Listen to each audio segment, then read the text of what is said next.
सालों पहले एक गांव रत्नापुर में एक जाना माना मंदिर था। उस मंदिर में रोज एक पुजारी पूजा पाठ करता था। उस पुजारी के पास अपना एक हाथी था, जिसे वो अपने साथ रोज मंदिर लेकर जाता था। सभी गांव के लोग हाथी को बहुत पसंद करते थे। हाथी भी मंदिर में आने वाले सभी श्रद्धालुओं का खूब स्वागत सत्कार किया करता था।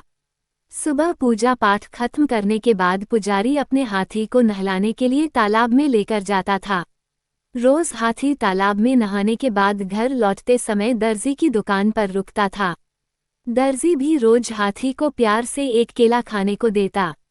हाथी केला खाने के बाद अपनी सूंड से दर्जी को नमस्ते करके पुजारी के साथ घर चला जाता था।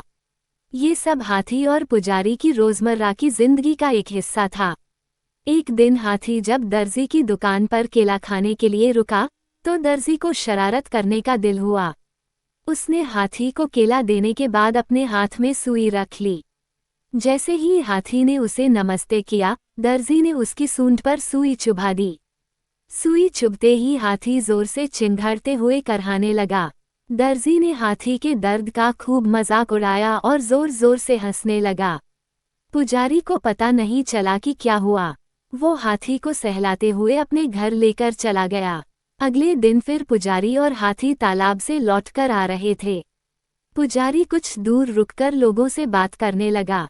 हाथी रोज की तरह दर्जी की दुकान पर रुक गया। आज हाथी ने अपने सूंड में कीचड़ भर लिया था।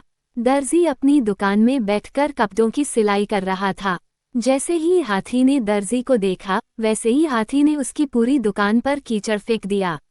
उस कीचड़ में दर्जी तो भीगा ही, बल्कि उसकी दुकान के सिले हुए कपड़े भी खराब हो गए। इस सब से दर्जी समझ गया कि मैंने कल जो किया था, उसी का दंड हाथी ने मुझे आज दिया है। दर्जी को अपनी गलती का एहसास हुआ और वो हाथी के पास भाग कर गया। उसने हाथी से माफी मांगने की कोशिश की।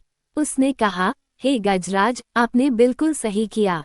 मैंने जो कल किया था, उसका नतीजा यही होना चाहिए।